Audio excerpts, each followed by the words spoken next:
Okay, so today's Daf Yomi is Yevamos Daf Mem Gimel, Yevamos 43, and we're going to start on the bottom of Mem Beis on the Beis, around 5 lines from the bottom. The Gemaras had been discussing in yesterday's Daf Yomi the concept that if you have an anonymous Mishna, which is called a stam, followed by two opinions, that two different opinions, which was a machlokas, then we no longer say that the law is like the anonymous Mishnah.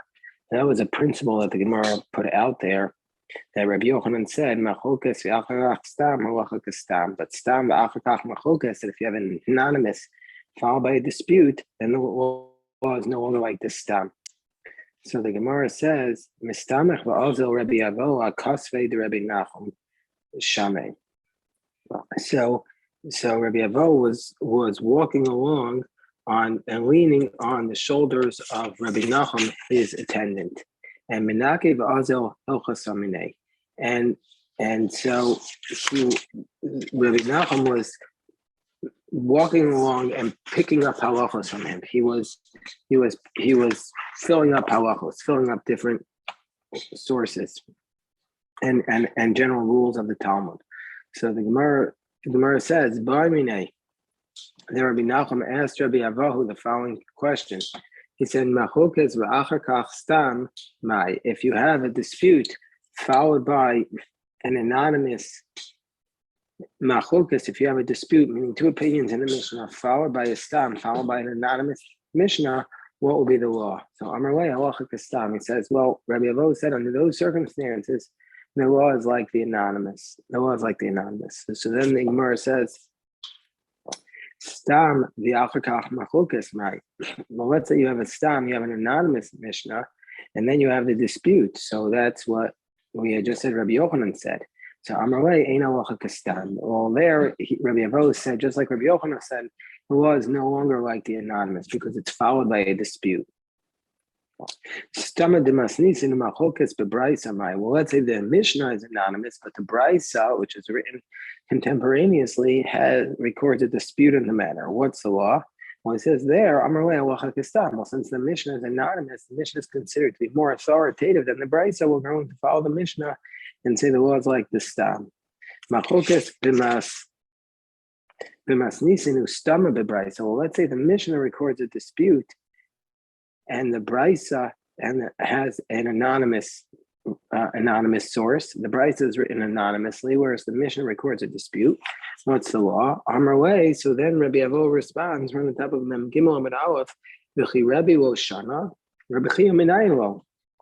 So meaning to say, Rabbi, who arranged the Mishnah, he didn't want to make it as anonymous. I guess you could read it. Rabbi recorded the dispute, so clearly he didn't rule it as an anonymous ruling.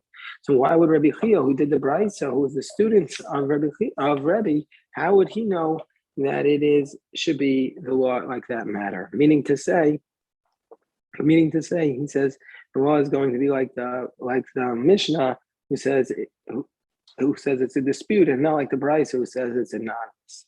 So now the Gemara challenges this idea. Is it really the case that which you said, that Rabbi Nachum says to Rabbi Avo, that which you said, that when there's an anonymous Mishnah and the Brisa is a dispute, is it really the case that the law is like the anonymous Mishnah?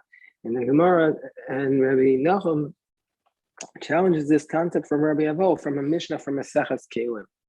What do we learn in Maseches Kelim? As a background, we know that a utensil, if it's a working utensil, is capable of contracting tumah. That we say it's tameh, it's ritually impure. But if this utensil is no longer functional, then it's no longer capable of contracting tumah. In this context, the Gemara says about Tanan, we learned in the Mishnah in Kelim, masreg shel pishtin. Let's say you have a comb that you use to comb the flax, shenitlu shinav, that you removed its teeth, and you're remaining with two teeth on the comb, tameos. And then we're going to say it's still functional and the utensil is still tamei, or capable of becoming tamei. Let's say it remains with achas. Let's say it only remains with one comb. then we're going to say tahora. Then we're going to say it's no longer tamei, then it's ritually pure because you can't do a comb. You can't comb something with only one tooth. And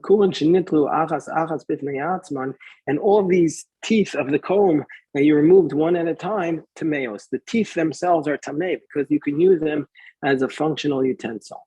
That is as it relates to the flax, but as it relates to the wool, shaltsemer, as it relates to the wool, where you say as it relates to the wool, shenitlu shinav, that let's say a comb that you removed its teeth, achas mibein tayim, then if you remove one of the combs of the teeth from amongst the other combs, tahor, it's going to be ritually pure. Nishtaru bo gimel b'makom echad. Let's say there are three teeth altogether, three teeth of the comb altogether, and then we're going to say tamei. Then it's ritually impure. Then it's a utensil. Haita hachitzona achas mehen. But if the one of these teeth was the last one in the row, then it doesn't count as one of the three, and then it's tahor. Nitlu beis va'asan l'malakate tameos. Let's say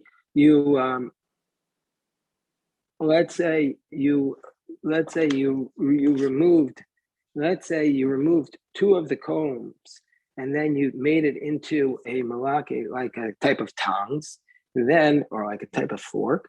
Then we're going to say it is a utensil and it's tamei. Now let's say you removed only one achas, the hiskino in there, and you fixed it so that this one tooth will be used to either clean out a candle or a mituah, or to stretch out a garment. Then we're going to say it's tameya because this tooth is now capable of serving as a function. And even though this was an anonymous Mishnah, we say the law is not like that Mishnah. So Rabbi Nachum says to Rabbi Avo, why do you say the law is always like the Mishnah that's anonymous when we have this Mishnah in Kalim and we're saying the law is not like this Mishnah? So Rabbi Avo says, no, Amrle Bar Minei, Dahi the Rabbi Yochanan Verish Lakish Amri Travayu Zu Ain't a Mishnah. Rabbi Avo says, ignore that one. Why? Because Rabbi Yochanan and Verish Lakish both say that this is not a Mishnah. That this Mishnah, there's a problem with it. And so therefore, that's why we're not going to rule like this Mishnah. So the Gemara says, what's the problem with this Mishnah? What's the reason why this Mishnah is not a Mishnah? Meaning to say, it's obviously a Mishnah, but there's a problem with it. What's the problem? So Amar Rav, my time, Amar Rav Hunabar, Manoch Mishmeid Ravidi Bar, Braid Rav, Mishum the Kasha Reishal Seifa, because the first clause of the Mishnah is difficult when we read it with the second clause of the Mishnah. Because what does the first clause say? The Katani Shaltsemer, if you have a comb of wool, Shenitlu Shinav, whose teeth were removed, Achas Mibein Tayim, one of the teeth amongst the other teeth, Tahor, then it's no longer functional. But if two teeth remained in one place, that implies there's Tamei. But then the next clause in the Mishnah says, it says you need three combs, three teeth of the comb together in order for it to be functional and tamei, which implies gimel in shtayim lo, three yes and two not. So therefore we have this, the Mishnah is contradictory, self-contradictory, and that's the problem with the Mishnah. Gemara says, well, no, that's not really a difficulty. My kusha, that's not really a difficulty. Dilma haba gavaisa haba braisa, meaning maybe this refers to two different. This refers to two different aspects of two different placements on the comb. That on the outer row, and then it's or on the inner row. That it depends where you are. That if you're on the outer row, when it says that three is a problem, that three you're going to be tamei, but not with two. That refers to the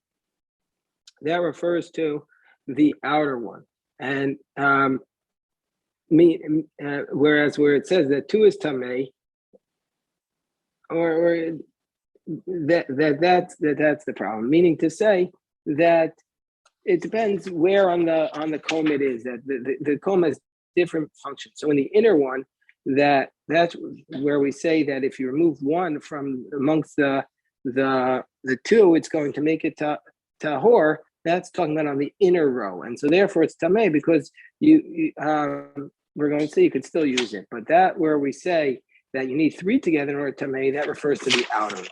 So the Gemara, so therefore it's not contradictory. So the Gemara says, "El mehacha." So maybe this is the problem. The katane, the kulan shenitlu achas achas b'fnei atzman tmeos. It says that each of the combs, when they're removed on their own, the combs, each of the teeth of the comb, that they serve a function, and so therefore they are tamei. Which implies even though you didn't do anything to it to make it more functional. But ema seifa, but the next clause says achas ve'eskino in there. But the next clause of the Mishnah says that if you took off one tooth and you prepared it for a candle only to a to stretch it out, tameya, then it is tamei, which implies eskina in lo eskino that you have to do something to the tooth in order to make it a utensil. So it's a contradictory idea. So Amar Abaye, my question, Abaye says that's also not a difficulty. Maybe it depends whether or not the tooth has on it a handle. If it has a handle, then you don't need to do anything. If it has no handle, you need to do something.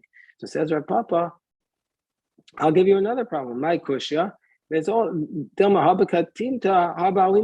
also maybe it depends on the size of the tooth that you removed. If it's a very thin tooth, then you need to fix it. But if it's a thicker tooth, then it's already functioning as a utensil. So therefore, what's the reason that this Mishnah is considered to be not a Mishnah? Because actually, we have a version of it that concludes with the words, this is the position of Rabbi Shimon. And so therefore we see it's not an anonymous Mishnah because there's a version of it that says, this is the position of Rabbi Shimon. And so therefore it's not an anonymous Mishnah. So the Gemara says, so now we go back to the question which we've been discussing, which is you're not supposed to, that a woman is not supposed to get married within 3 months of her previous marriage because we want to have a period of what's called havchana to distinguish between her previous marriage so we can know who the father is. So that you actually are allowed to get betrothed within 3 months of the previous marriage. And the reason is because betrothal, if it's just a betrothal, you're not going to get pregnant because they're not allowed to be together yet. And so therefore we don't have to have a concern. And he says, and I saw that was actually what they did. And indeed, this is what we learned in the name of Rabbi Chanina, the elder. Rubo shal rishon v'rubo shal shlishi v'emtzai shalim. That you really don't even need a full 3 months to wait. That all you need is the majority of the first month, the entire second month, and the majority of the third month, and then you're allowed to get presumably betrothed. And indeed, Amemer Sharali Ares Biyom Tishim. Amemer allowed the woman to get betrothed on day 90. So Amarle Ravashi Amemer, do you really allow the woman to get betrothed on day 90 specifically? Then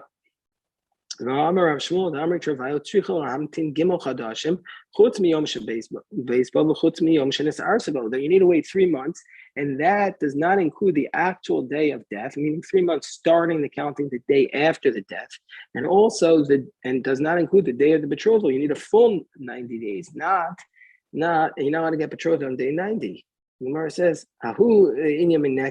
no, that which we stated that you don't count the day of the death and you don't count the day of the betrothal, that wasn't said with respect to that wasn't said with respect to a woman getting betrothed. That was respect to a nursing woman. The Rav Shmuel, the Amri Travayo, Tzricho Hamtin Chaf Dalar Chodesh. Rav and Shmuel said together, you need to wait 24 months. Chutz miyom shenodo. Those 24 months that a woman has to wait before getting married, if she's nursing a child, those 24 months are outside of the day where the child was born. The chutz miyom shenesar sebo, and they don't include the day of the betrothal. You need 24 full months from after the child was born and from before she got betrothed. Gemara says, "Vahuda avet sudas irusin b'yom tishim the ifsid rabbi sudasa." You mean to say that you're allowed to get engaged on day 90, but there was a person who made a party for his betrothal and on day 90, and Rava canceled the meal. And he said, "No way." He said it's not appropriate.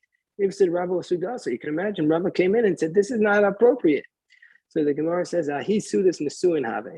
Yeah, but that wasn't a party for a betrothal. That was a party for a full wedding. And the full wedding, because they're going to have relations, that has to be done after day 90. Excuse me. And the Gemara says, and the actual law is that you need to wait the full 24 months, chutz miyom shenoabo, not counting the day where the child was born, chutz miyom shenisarasabo, not counting the day that the child was betrothed, not counting the day that the woman gets betrothed. And you also have to wait a full 3 months, not counting the day that the child was born, and not counting the day that her husband died, and not counting the day that she was betrothed. So now we had stated in our Mishnah said that Rabbi Yossi said that all the women can get betrothed except for a widow. Rabbi Yossi says all the women can get betrothed in 3 months, except for a widow. She has to wait more than 30 days because she's in a period of mourning. So the widow is mourning, so she has to wait 30 days before getting betrothed. So says Rav Chisda, Rav Chisda, Kal V'chomer. Rav Chisda says, Rav Chisda is shocked that Rabbi Yossi says that a woman can't get betrothed within 30 days because she's mourning. He says, Kal V'chomer, that she should be allowed to get betrothed right away. Why? We know that when it comes to Tisha B'Av, that there is a certain amount, as we lead up to the 9th of Av, there's a certain period where you're not allowed to do laundry, mutter li'ares, and during that period, you're allowed to get betrothed. So a person who's in mourning is allowed to do their laundry after the week of Shiva. For sure they should be allowed to get betrothed during that month of mourning. So the Gemara says, Mahi, what's the source for this idea that during Tisha B'Av, you're not allowed to, during the leading up to Tisha B'Av, you're not allowed to do your laundry, but you are allowed to get betrothed. Whereas when you're a regular mourner, you're allowed to do your laundry. So the source for this idea is a Mishna, the Tsunami. We learned this Mishna at the end of Maseches Taanis in 26b. It states, Shabbos Shachol Tisha B'Av B'Sof, on the week of Tisha B'Av, also a saper u'chabes. You're not allowed to get a haircut, and you're not allowed to do your laundry. Ubechamishi, but on that Thursday of the week of Tisha B'Av, mutar, you're allowed to get a haircut. Mipnei kavod Shabbos. You're allowed to get a haircut and do your laundry because of honor for the Shabbos. So we see during the week of Tisha B'Av, generally speaking, you're not allowed to get a haircut or do your laundry except for the Thursday. V'tanya kodem hazman hazeh, and we learned in the Brisa that prior to this period, ha'am ematin ve'eskehem, the people do less business, miliso militin, from engaging in normal business, milivnos u'toa, from engaging in normal planting and building, uma'arsin, and they're allowed to get betrothed. And this is the question. We see that they're not allowed to do their laundry, but they are allowed to get betrothed. Avolo konsin, but they can't do the full marriage, nisuin. The ein osin sudas erusin.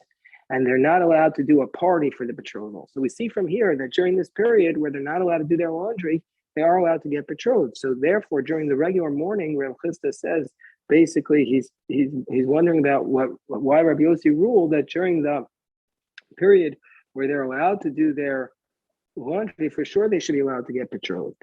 So the Gemara says, no, that price has to be understood differently. Kitanya hi kodem de kodem. That price is referring to kodem de kodem, prior to it. What does this mean? Rashi says, Kazal kadaitach. What this means, the assumption at this point is that prior to Tisha B'Av, meaning to say the whole week of Tisha B'Av, that's what it means. So meaning to say prior to the week of Tisha B'Av, meaning to say from the beginning of Rosh Chodesh Av, that's where you're allowed to get betrothed. But during the week of Tisha B'Av, where you're not allowed to get you're not allowed to do your laundry, you're also not allowed to get betrothed. So the Gemara says, Rava says, even during that week, beginning during the start of Rosh Chodesh Av, it should also be a kal v'chomer that you're allowed to get betrothed for the entire 30 days. We should also be able to learn a kal v'chomer that you'd be allowed to get betrothed during your entire 30 days of mourning. Why? Just like a period where you're not allowed to do business, mutar li'ares, there you're allowed to get betrothed. During your 30 days of mourning, you're allowed to do business. For sure you should be allowed to get betrothed. So then Gemara says, okay, so learn we have to read our Mishnah differently. Lo tema de Rabbi Yossi Omer Ko Anoshim Yisarsu. Don't, so it says, so change the text. Don't say that Rabbi Yossi says all women can get betrothed right away. Because even according to Rabbi Yossi, meaning to say, read it as follows. Ela Ema, read Rabbi Yossi saying, Ko Anoshim Yinasu, that all the women who are betrothed are allowed to get married, except the widow, meaning to say that the widow can't get fully married, but she would be allowed to get betrothed. So that's how we have to read it.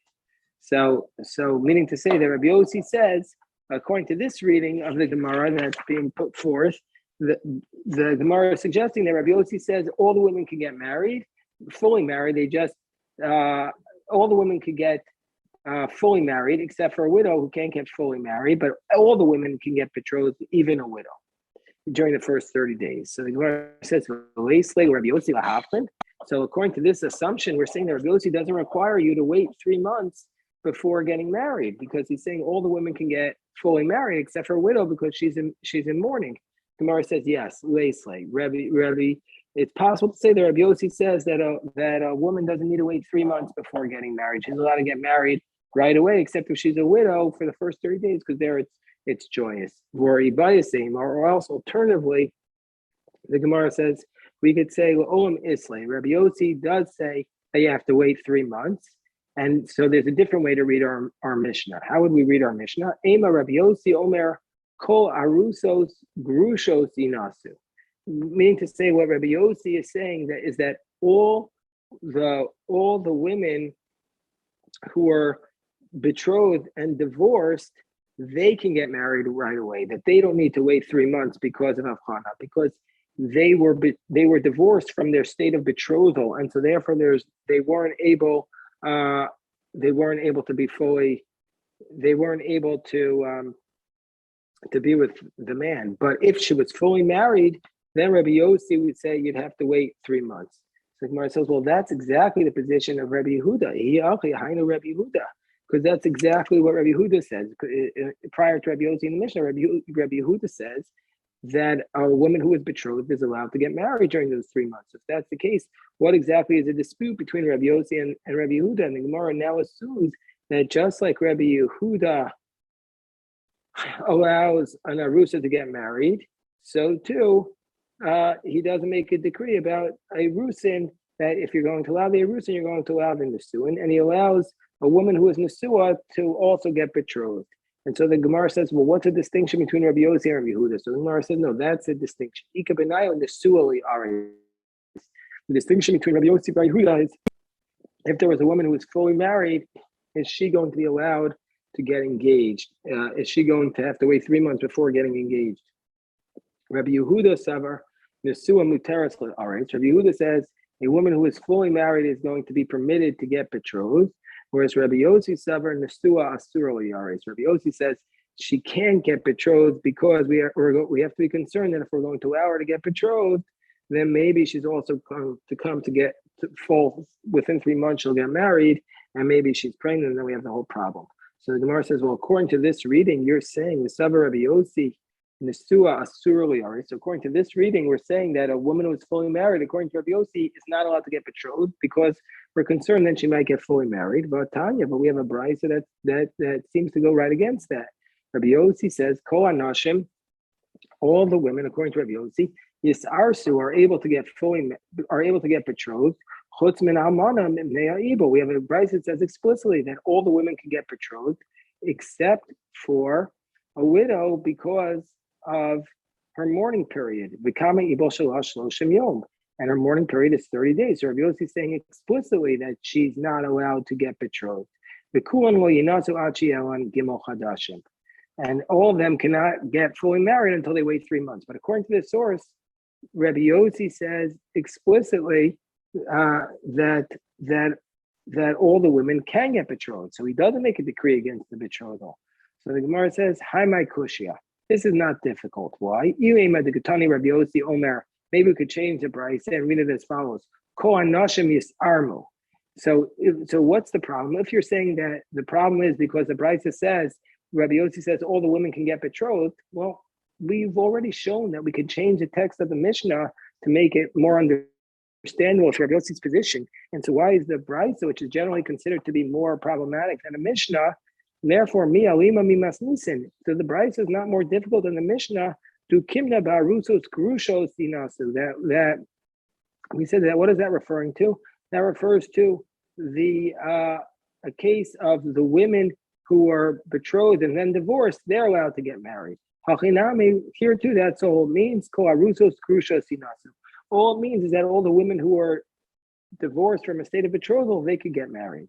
Elami Seifa, so you're saying that the concluding clause is problematic, because what does it say in the concluding clause? The Kulan lo yinasu achila and gimel chadashin. So, but it says in the concluding clause, all these women cannot get married until they wait 3 months, which implies in Suvei Hudalo that they're not allowed to get fully married, true say shapir dummy, but implies that they are allowed to get betrothed. And we see from here that Rabbi Yossi says you can get betrothed. Whereas according to the way we wanted to draw the distinction between Rabbi Yehuda and Rabbi Yossi, we were saying that Rabbi Yossi says they can get betrothed within the first 3 months. So the Gemara says, Amarava Taretz ve'emahachi. So this is how we have to read it. Says Rabbi Yossi says, Ko aruzos krushos inasu. All the women who are divorced from a state of betrothal can get married, chutz min ha'almana, with the exception of the widow, because she is mourning. The kamo ibol shalosh shloshim yom. And how long is her mourning? 30 days. V'nesuos lo yisar. So, and the women who are fully married, they can't get betrothed. Achiyah and shlosha chadashim. They need 3 months. Now, mana mina. So the Gemara says, okay, if that's the way you want to read it, we have a problem with that. What's the problem? Mana mina erisin miyisle ibol is a woman who's a widow from a state of betrothal. Means to say she was only engaged to her husband. Does she really need to fully mourn? But Tani Rabbi Chia bar Ami taught Ishto Arusa that if there's a woman who is just betrothed, lo onin, she doesn't. Her husband is not a mourning for her. Well, matame line. If he's a kohen, he's not allowed to become tamei, ritually impure, to go to her funeral. And also she is not required to mourn for him. Mesa, if she dies, Eino Yorsha, he does not inherit her. Mesu, if he dies, Gova Ksuvasa. He collects her ksuba. She collects the ksuba from him.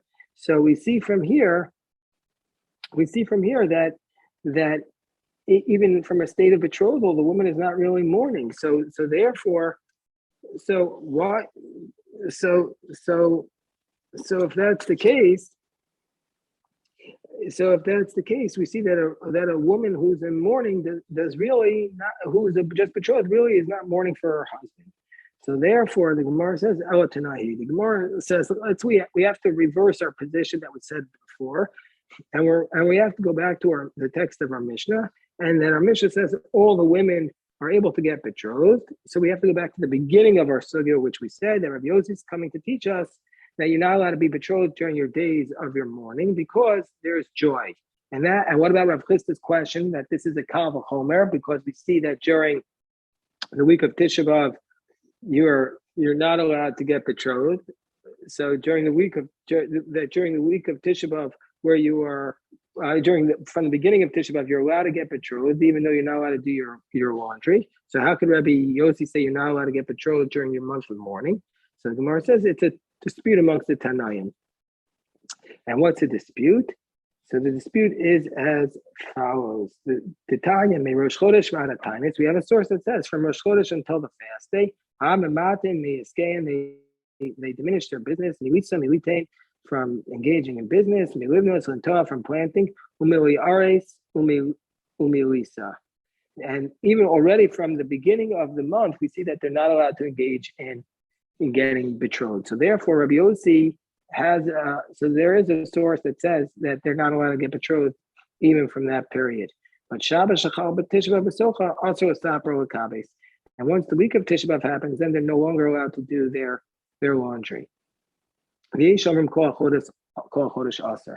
say the whole month is prohibited in doing their haircuts and the laundry. But anyway, we see from this idea that the prohibition of getting betrothed already extends to the beginning of the month, and so therefore it's not a kal v'chomer question against Rabbi Yossi, because there's a source that would agree with Rabbi Yossi that even already from the beginning of the month of Tisha B'Av, the beginning of the month of Av, that you're not allowed to get betrothed. So Maskefla Ravashi says, I have a problem with that source because Mimai to Liaris Mamish. From how do we know that when it says that you're not allowed to get betrothed from the beginning of Rosh Chodesh Av, how do we know that it means actually getting betrothed? Really, probably what it just means is Dilmo Me'avet Sudas Erusin Hudas. Or maybe it's just telling us that you're not allowed to make an engagement party. But Aliyare is Shapir Dami. But if you just want to get betrothed, that would be okay. So, and Gemara says, wait, we don't understand why Rav Ashi is saying that. If that's the way you want to read it, Milisa, it says also during that period that it says specifically during that period that you're not allowed, if you want to say that the prohibition to get betrothed is only when you make a party. Milisa, Lisa not Nasi Namu Mebet Sudis Nesun who the answer are Lisa Shapir Dami. Also, it says that you're not going to get fully married. Does that just mean you can't make a big wedding, but you're actually allowed to get fully married? No, Gemara says no. That's not a question. That case is not a problem. Why? Bishlam and Nesu and below Suda Ika Simcha. You can understand why the prohibition against getting fully married is even if you don't make a party, because that if you get fully married, even without a party, it's great joy. LA Rusin Suda, but just to get betrothed without a party, that's not really such a simcha. So that's not such a joy. So maybe all this Bryce is telling us is that you can't throw an engagement party from the beginning of Rosh Chodesh, but you're actually allowed to get betrothed. And so then we go back to our Kal V'chomer question on Rabbi Yossi. And Rashi gives a different answer. Why could it be that you're allowed to get betrothed beginning from the month of Av, even though you can't do laundry? And why isn't that a problem with the fact that we say that a person, that Rabbi Yossi is saying you can't get betrothed the whole 30 days of mourning, even though you're allowed to do your laundry and get a haircut, even though you're allowed to do your laundry during the month of mourning. So Rashi says there's a distinction between the types of mourning. Shani Avelos Chadasha and Avelos Yishanim. There's a distinction between the new mourning and the old mourning. The new mourning where Rahman al-Aslan, a woman is a widow, she's going to be in a state of mourning that's greater than the older mourning where she's just mourning for the destruction of the temple. Even though we're supposed to feel tremendously the loss of the temple, you can't compare that to a new period of mourning that a woman is feeling on the loss of her husband. And also, Shani Avelos Deravam Avelos Yachid. The mourning of a community is less intense than the mourning of an individual. We have a concept that when everybody joins together in the morning, that it removes a little bit of the sting of the mourning and of the mourning period. And so therefore, that it is possible to say that you're allowed to get betrothed already from the beginning of the month of Av, but you're still not allowed to get betrothed during your 30 days of mourning. And that's how Rabbi Yossi would interpret it. All right, we'll stop here, and God willing, pick this up tonight and also tomorrow. If anybody has any questions.